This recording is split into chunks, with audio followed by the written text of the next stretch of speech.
Dating in midlife. Let's talk about it. Hey, my name is Star Monroe, psychotherapist turned your midlife dating bestie. And I'm going to hold my hand up. I'm out there. I'm actively dating, and I have been for just under a year. Did she just say she was a psychotherapist and she's still dating out there? Especially with her palm tattoo, in case you missed it. If you're dating, you know what I'm talking about. It's a whole different ball game. And there it goes. Look at this tat, guys. It looks like it's going up her sleeve here. The chicks with a tat. We've got the nose ring, of course, and looks like she might have done the lip injections. Already, lots of RFs, red flags. I came out of my second marriage last April. I got divorced. That's a story for another time. No, tell that story now, lady. She got divorced twice already. So she looks to be, yeah, I mean, come on, dude. That is just ridiculous. That means if she gets married again, her chance of divorce is going to be more like 80-something% that she'll get divorced again. Because the more times you divorce, the less chance that your relationship is going to stick. And I realized very quickly that this ain't how it used to be. And I had to figure out how to manage myself in this new dating world. And I want to share with you some of my top 3 concepts that have literally changed the game for me. I mean, I just kind of wonder, I mean, I'm listening to what she's saying here, but I'm just wondering, like, what normal dude she meets thinks of when she shows up on the date with the nose ring and this big ass sleeve tattoo that's extending to her fingers. Yeah, that's Cash snoring, by the way, which, hang on a sec. People are always like, who's that snoring? It's my pug. Anyway, yeah, let's let her continue. Absolutely love dating, and I want you to experience this too. So the first concept, number 1, is that the one is not out there. The one is not out there. There are many ones. If you still believe in that concept that there is the one for you, then I'm going to guess, I'm 99.9% certain that you are still living in your princess archetypal energies, and your rightful place as a midlife woman is to step into your place as queen. No, okay. You, as the old saying goes, you can't be made a queen without a king. Okay, you can't just sit there and make yourself a queen. You know, try going back to the medieval ages and proclaiming yourself a queen, and let's see how quickly you get beheaded. You get dragged off to the guillotine. That doesn't fly. Okay, you cannot just proclaim you're the queen. You need a king to do that. But you know what? A king doesn't need a queen to make him a king. He can become a king without a queen. Bless you. And we know by now that there isn't the one, and it's challenging that conditioning that we get day in, day out, that we see it in movies all the time, that there is the one and we're waiting for it. You've got to stop waiting for the one, and you've got to start experiencing all the ones. Did she just encourage women to jump on the carousel? No, that's not what you should do, right? You should find other like-minded people like you. Well, you know what? Let's take a step back here.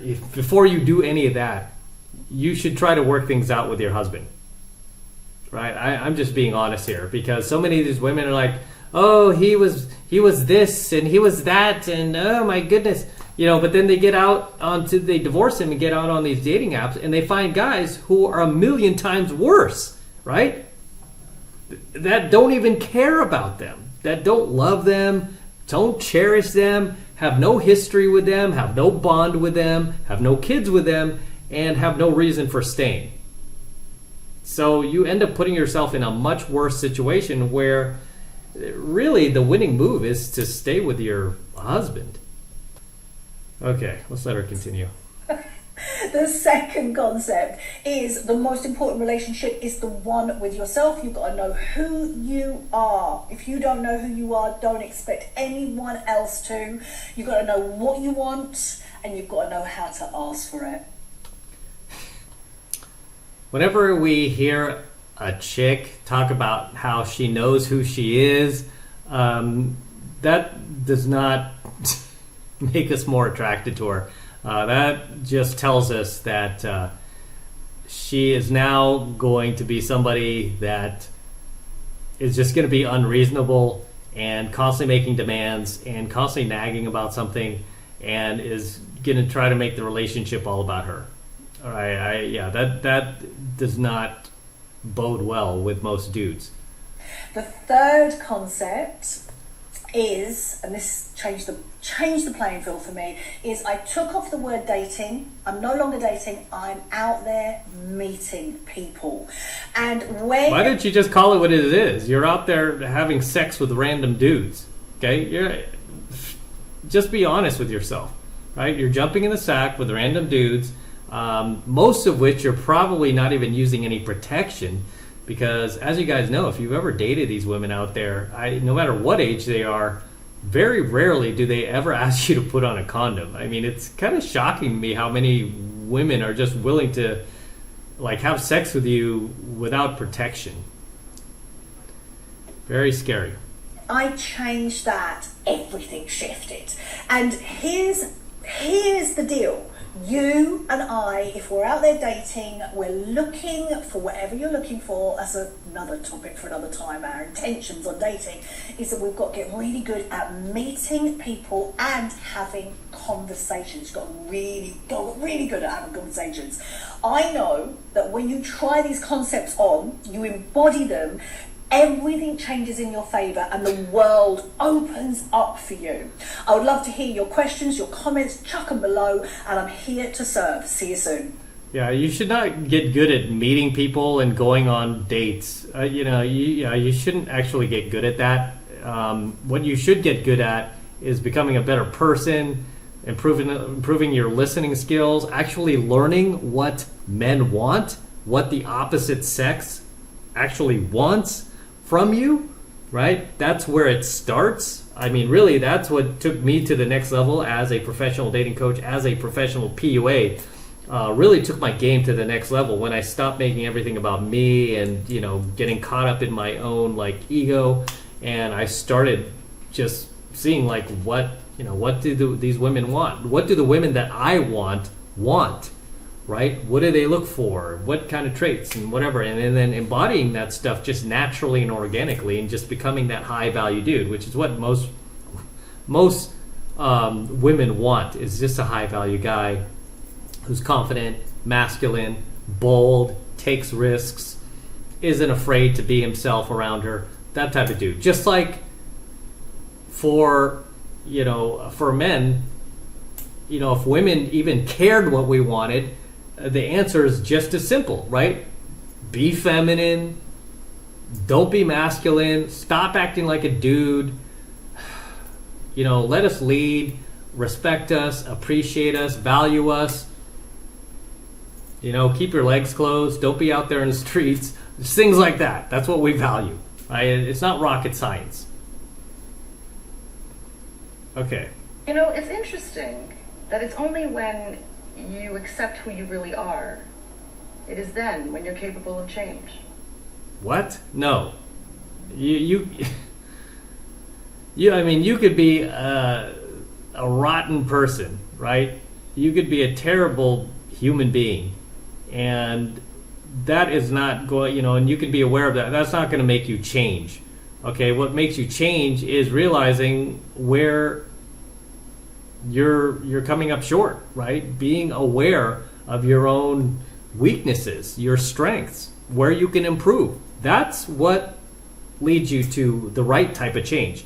But just going, hey, I know who I am. Yeah, I know who I am. Yeah, if I want to change, I'll change. No, that's not what leads you to change. That's basically, this is something that a narcissist would say. Well, in that case, I choose to be a woke, peaceful parent tree hugging, Oh my classy, God. sassy, badass woman warrior. Of course. I see exactly what I just said. I said narcissist. Here she is, just like chest thumping right now, pumping herself up with all of this jive and this malarkey. That isn't realistic, right? And why would these chicks even be the least bit proud of being woke? I mean, to me, these days, that's a pretty bad thing to be, just based on like the videos you see on social media of like these wokies freaking out, getting violent, trying to shut down the other side, acting like fascists while calling the other side fascists who are just trying to have a conversation. So, but this chick is just really just exposing her own narcissism. That hopefully swears a little bit less. I'm definitely will have to work on the last one. Please. You gotta work on a lot more than that. Okay, one more. I went out on a date last night, and this is how that shit went. This man texts me, tells me he's on his way. I wasn't even aware that he had pulled up at my house. He was at my door knocking, which is very unusual. He didn't honk for me to come outside. He tells me that I look beautiful. We go outside, he opens the door and shuts it for me. We go to eat, he opens the door there. He leaves his phone in the vehicle and talks to me and has an entire legitimate conversation. When we get ready to leave, opens the door again, brings me home, walks me to the door, kisses me, tells me he had a great time, leaves, messages me on the way home. We talk. He tells me good night, and he messages me good morning, beautiful, this morning. What the fuck? All right, potty mouth. Yeah, what the F? This dude is clearly going to end up in her friend zone. Even for a chick like this, right? She's not going to appreciate a guy like this. Even at her age, she still won't. This is why she's still single, by the way. It's like some of you guys be like, "Yeah, how do you know? Maybe now, she will appreciate him." No, there's a reason why this chick is, in her middle ages and still single and, divorced and all that, is because she doesn't want a nice guy. That's how you end up becoming the DG, FYI. These chicks don't appreciate or value guys like this, right? Even though her friends will be like, "Wow, what a great guy, you found a winner," she's just going to be like, "Yeah, he's nice and all, but I'm just not feeling it. We're just not vibing." She'll come up with some lame-ass excuse so she could go after the guy who just doesn't show up on time, doesn't ring her doorbell, barely texts her, barely slows down to pick her up, right? Never opens her car door, never offers to pay for dinner, eats before her, the whole nine. That's the type of guy that these chicks appreciate. Okay, that's why they have that saying, treat him mean, keeps him keen. This guy is making a whole lot of blue pill mistakes, and you know what he really needs to do? He really needs to get into mastery, 7 months to mastery, and he won't even bother with this chick after he's done with my program. He won't, he'll laugh at himself and want to kick himself for even going for somebody like her when he could have got somebody much younger, much more attractive, and somebody who will actually appreciate his kindness, not use it against him as a weapon, as many of these broken females in their middle ages do. And with that said, I'm going to wrap up here. Until next time, this is M from the 33 Secrets, signing out here from my DeLorean. It's incredible, about to take off. Don't forget to smash that like button below. Go ahead and smash it right now. Also, hit that notification bell right next to it so that you are notified whenever I release a brand new coaching video here on the YouTube. More importantly, guys, please make sure you subscribe to my channel. Helps me out a ton when you actually subscribe, okay? So make sure you're subscribed to my channel as well. And for all of you guys who want to support my work and all of this red pill, gold pill, and platinum pill content that I'm teaching you even further, the best way to do that is by jumping into my monthly online coaching program, 7 months to mastery, where I'm teaching guys just like you how to go out there and approach and close the youngest, hottest, and most beautiful looking women on the planet. I'm talking about 8s, 9s, and 10s.